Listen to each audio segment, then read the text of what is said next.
அன்பர்களே, நண்பர்களே, உங்கள் பாலுவின் இனிய காலை வணக்கம்.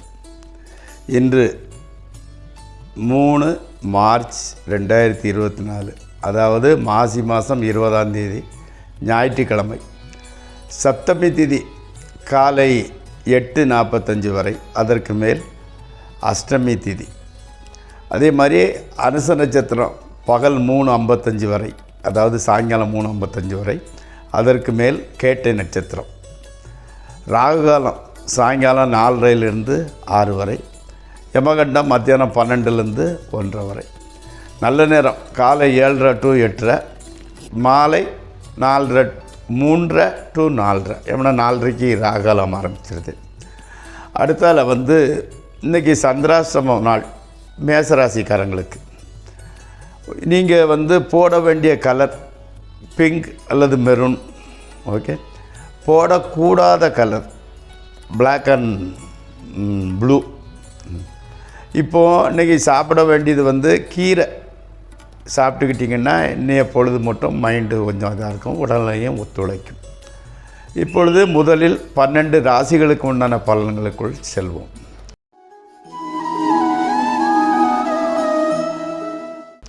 முதலில் மேசராசி. மேசராசிக்கார மாணவர்களுக்கு கொஞ்சம் சோதனையான காலகட்டம்.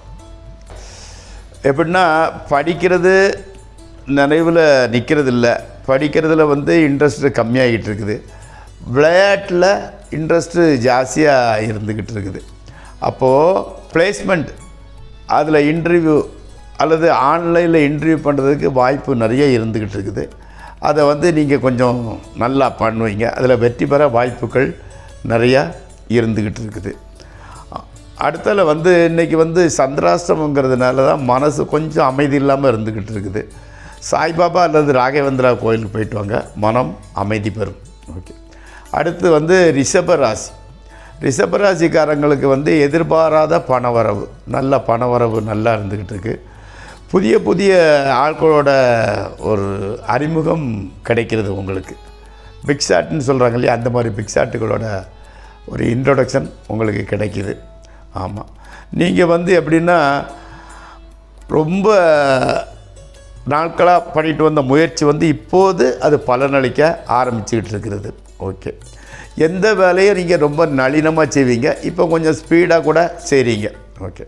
கணவன் மனைவி ரிலேஷன்ஷிப் நல்லா இருந்துக்கிட்டு இருக்கு. அடுத்து மிதுன ராசி. ஆமாம். தொழில் எப்படின்னா, வெளியே சொல்லக்கூடிய அளவுக்கு ஃபேமஸ் தொழில் கிடையாது. அதே சமயத்தில் பணம் எதிர்பார்க்குறத விட ஜாஸ்தி கிடைக்குது. வெளியே சொல்ல முடியாத அளவுக்கு உங்களுக்கு பணம் சம்பாதிக்கும் சாமர்த்தியம் நிறைய இருந்துக்கிட்டு இருக்குது. ஓகே. பணக்காரர்களோட அறிமுகம் உங்களுக்கு நல்லா கிடைக்கிறது இன்றைக்கி. ஆமாம். அதே சமயத்தில் எப்படின்னா, செலவு கூட ஜாஸ்தி இருந்துக்கிட்டு இருக்குது. குடும்பத்தை விட்டு கொஞ்சம் பிரிஞ்சிருக்க வேண்டிய ஒரு சூழ்நிலை இருந்துக்கிட்டு இருக்குது. ஆமாம். மற்றபடி குடும்பத்தை விட்டு பிரிஞ்சிருந்தாலும் அதுக்கு தகுந்த மாதிரி வருமானம் வருது இல்லையா. ஓகே. அடுத்து கடகராசி. புதிய, அதாவது கற்பனை உலகில் வசிக்கிறீங்க. ஆமாம். அதாவது நண்பர்களாக இருந்தவங்க காதலாக மாறுறதுக்கு உண்டான ஒரு சூழ்நிலை வந்துக்கிட்டு இருக்குது. எதை பார்த்தாலும் கண்ணுக்கு அழகாக தெரியுது. எப்படின்னா உங்கள் மனம் அவ்வளவு உற்சாகத்தில் இருந்துக்கிட்டு இருக்குது. அதே மாதிரி உத்தியோகத்தில் உயர்வு நல்லா இருந்துக்கிட்டு இருக்குது. நீச்சல் ஸ்விம்மிங் கற்றுக்கிட்டு இருக்கிறவங்களுக்கு நல்ல ஒரு ப்ராக்ரஸ் நல்லா இருந்துக்கிட்டு இருக்குது. அதே மாதிரி ஃபேமிலி ஃப்ரெண்ட்ஸு இவங்களை கொஞ்சம் பிரிஞ்சிருக்க வேண்டிய ஒரு சூழ்நிலை. மற்றபடி எல்லாம் நல்லா தான் இருந்துக்கிட்டு இருக்குது. அடுத்து சிம்மராசி. இந்த பூரான்னு தேள் இந்த மாதிரிப்பட்டது கடிக்கிறதுக்கு வாய்ப்பு இருந்துக்கிட்டு இருக்குது, ஜாக்கிரதையாக இருந்துக்கோங்க. வயசானவங்க பேசுவாங்க இல்லையா, அதே மாதிரி ரொம்ப தெளிவாக ரொம்ப ஞானமாக பேசுகிறீங்க. உங்கள் வாயிலிருந்து அந்த மாதிரி ஒரு நளினமான பேச்சு வந்துக்கிட்டு இருக்குது. ஆமாம். கடன் வாங்கி வாகனம் வாங்குறீங்க. ஆமாம். தொழில் கொஞ்சம் அக்கறை இல்லாமல் ஏனோ தானன்னு பண்ணிக்கிட்டு இருக்கிறீங்க. பெற்றோர்கள் நன்றாக இருக்கிறார்கள். ஓகே. அடுத்து கன்னியாராசி. மனைவி அல்லது கணவனுக்கு உடம்புல சின்ன சின்ன பிரச்சனை வர்றதுக்கு வாய்ப்பு இருந்துக்கிட்டு இருக்குது. கடன் வாங்கி தான் செலவு பண்ண வேண்டிய ஒரு சூழ்நிலை இருந்துக்கிட்டு இருக்குது. 1000 பிரச்சனை இருந்தால் கூட அந்த குழந்தைகிட்ட விளையாடும்போது உங்களுக்கு எல்லா பிரச்சனையும் தீர்ந்துட்டு போக அந்த பிரச்சனைகளோட ஞாபகமே வரதில்லை. ஆமாம். அதே மாதிரி வந்து அஜீரணம், வயிற்றுக்கோளாறு, அதாவது அஜீரணம் சம்பந்தப்பட்ட பிரச்சனைகள் வருகிறது. எல்லாத்தையும் மறந்துட்டு குழந்தைகளோட கொஞ்சிக்கிட்டு இருக்கிறீங்க, நல்லதே நடக்கட்டும். ஆமாம். அதே மாதிரி வந்து ஹார்ட் ஐட்டம் சாப்பிட வேண்டாம். ஏற்கனவே சொல்லியிருக்கேன் இல்லையா, அஜீரண கோளாறுன்னு சொல்லிவிட்டு, அதனால் ஹார்ட் ஐட்டத்தை யூஸ் பண்ண வேண்டாம். அடுத்து துளாராசி மாணவர்களுக்கு படிப்பில் வந்து நல்ல அக்கறை வருது. வியாபாரம் பண்ணுறவங்களுக்கு வந்து நல்ல லாபம் கிடைக்குது. அதே மாதிரி வந்து பெரியவர்களோட தொடர்பு கிடைக்கிறது. வருமானத்தில் வந்து ஒரு பகுதியை வந்து பெற்றோருக்காக கொடுத்துக்கிட்டு இருக்கிறீங்க. அவங்க வெளியே இருந்தால் கூட ஒரு ஷேரை வந்து அவங்களுக்கு அனுப்பிடுதீங்க. ஆமாம். உங்களை வந்து பேச்சை வந்து கேட்குறாங்க. அதாவது வந்து எப்படின்னா, செயலில் கூட சாப்பிட்டா செய்கிறீங்க, பேசுகிறது கூட சாப்பிட்டா பேசுகிறதுனால எல்லோரும் உங்களை விரும்பக்கூடிய ஒரு சூழ்நிலை. அடுத்து விருச்சிக ராசி. விருச்சிக ராசிகளுக்கு முன்னோர்கள் செஞ்ச ஒரு பிரச்சனையினால் உங்களுக்கு வந்து சின்ன சின்ன கஷ்டங்கள் இருந்துக்கிட்டு இருக்குது.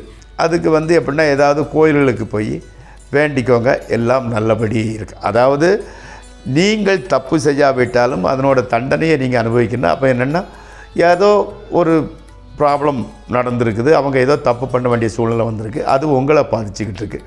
அப்போ நீங்கள் கடவுள்கிட்ட சரண்டரானால் அது மாறிடும். ஆமாம்.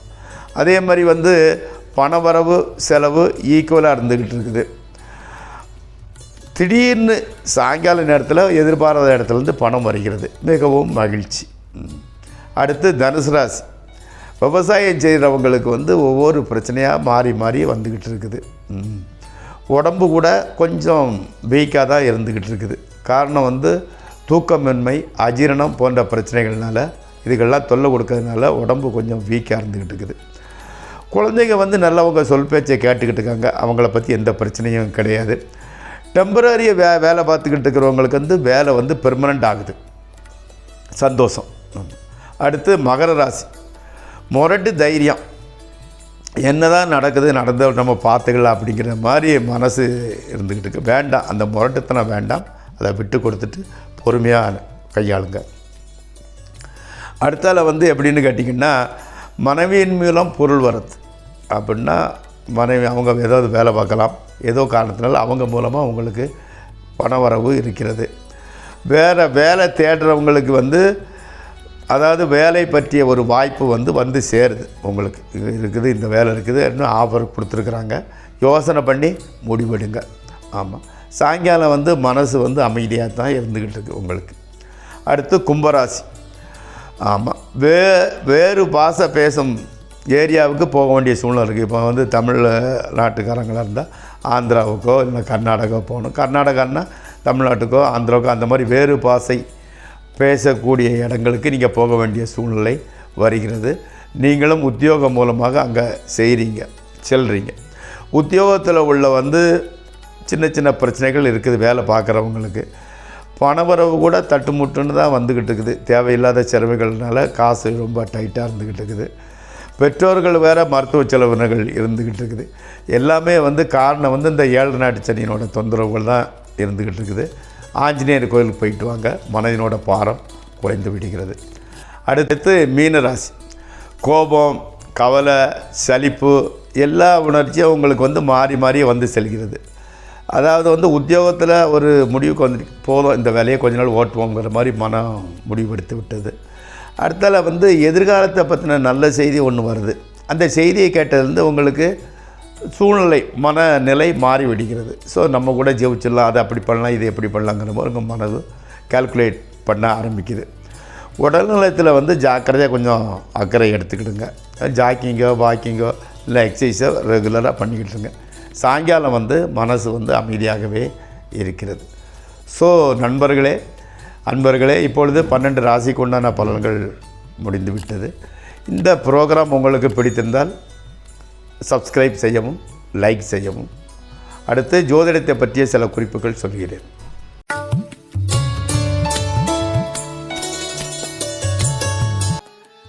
நேற்று சுக்கிரனை பற்றி பேசியிருந்தேன். இப்பொழுது சுக்கிரனை பற்றிய சில குறிப்புகளை சொல்கிறேன். சுக்கிரன் வந்து அவர் வந்து வலது கையில் குடியிருக்கிறாருங்கிறது வந்து ஒரு குறிப்பு. அப்போது அந்த சுக்கிரன் வலது கையில் குடிக்கிறனால நம்ம எதுவுமே வந்து வலது கையினால் தான் வாங்கிறது கொடுக்கறது எல்லாம். சுக்கிரன் வந்து எப்படின்னா மகாலட்சுமின்னு சொல்லுவோம் இல்லையா?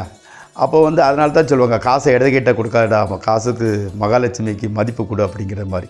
அதனால் எதையுமே வலது கையில் தான் கொடுத்து வலது கையில் தான் வாங்கணும். நம்பர் 1. அடுத்தால வந்து சுக்கிரன் வந்து உப்புக்கு உண்டான கிரகம் வந்து சுக்கிரன். அதனால தான் சொல்லுவாங்க, வெள்ளிக்கிழமை சாயங்காலம் உப்பு வாங்கி வச்சு தீபம் வரும்போது வணங்கி வழிபட்டால் மகாலட்சுமி நம்ம வீட்டில் குடியிருப்பாங்கிறது வந்து ஐதீகம். புரியுதுங்களா? அடுத்தால வந்து வெள்ளிக்கிழமை கண்டிப்பாக பூஜை ரூமில் வந்து உப்பு வாங்கி வச்சு கும்பிடுங்க. அப்போ வந்து மகாலட்சுமி வந்து நம்ம வீட்டிலையே வாசம் புரிய ஆரம்பிச்சிருவாங்க. ஆமாம். அதே மாதிரி வந்து எப்படின்னா சொல்லியிருக்கிறேன் இல்லையா, நரமுடிக்கு காரணம் சுக்கிரன் வீக்காக இருக்கிறது தான். வெள்ளிக்கிழமை வந்து சுக்கிரனை வழிபட நரைக்கிறது வந்து கம்மியாகும். ஓகே. வெள்ளி, அதாவது வந்து மெட்டலில் வந்து வெள்ளி சில்வர்னு சொல்கிறோம் இல்லையா, அது. அதே மாதிரி நவரத்னத்தில் வைரம். இந்த படுக்கை அறையை டாமினேட் பண்ணுறது இவங்கெல்லாம் வந்து சுக்கிரன் தான். அதே மாதிரி வந்து பொன் ரத்னங்கள் வியாபாரம் பண்ணுறாங்க இல்லையா, கோல்டு பிஸ்னஸ்ஸு இது பண்ணுறது. அதே மாதிரி வந்து கால்நடை, ஆடு மாடு கோழி வியாபாரங்கள் பண்ணுறது, இவங்களுக்கெல்லாம் உண்டான வந்து சுக்கிரன் டாமினேஷன் இருக்கிறதுனால தான் அந்த தொழில் நடக்கும். அதே மாதிரி சுத்தமான பால், தயிர், தண்ணி, இந்த மாதிரிப்பட்ட சுத்தமான வியாபாரம் பண்ணுறவங்களுக்கு சுக்கிரன் தான் டாமினேஷன் இருந்துக்கிட்டு இருக்கும். பெரும்பாலும் பெண்கள் செல்வாக்கை கொண்டு சம்பாதிப்பவர் அவங்க வந்து சுக்கிரன் டாமினேஷன் இருக்கிறவங்க தான் செய்ய முடியும். அதே மாதிரி வந்து புடவை, வளையல், குங்குமம், மை, அந்த பெர்ஃப்யூம், இந்த மாதிரி பெண்கள் ஜாஸ்தி யூஸ் பண்ணக்கூடிய பொருட்கள் வியாபாரம் செய்கிறவங்கெல்லாம் சுக்கிரன் இருந்தால் மிகப்பெரிய உச்சத்திற்கு செல்வார்கள்.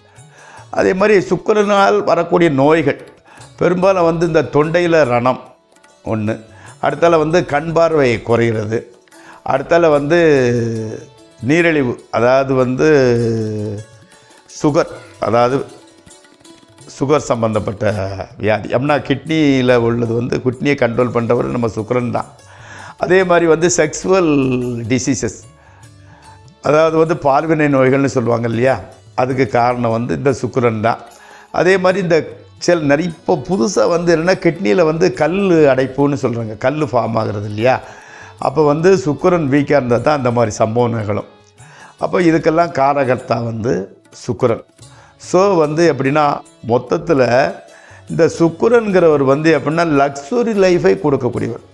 இப்போது சிலர் வந்து குரு நல்லா இருப்பார், ஆனால் கூட அவங்க நேரத்துக்கு சாப்பிட மாட்டாங்க, ஏதாவது ஒரு இதை சாப்பிட்டுக்கிட்டு இருப்பாங்க, கிழிஞ்ச துணியை போட்டுக்கிட்டு இருப்பாங்க, அப்படி இப்படி. ஆனால் சுக்கிரன்னா வரவு கம்மியாக இருந்தால் கூட டாம்பிகம், படாடோபமான லக்ஸுரியான வாழ்க்கைக்கு உண்டான கிரகம் சுக்கிரன்.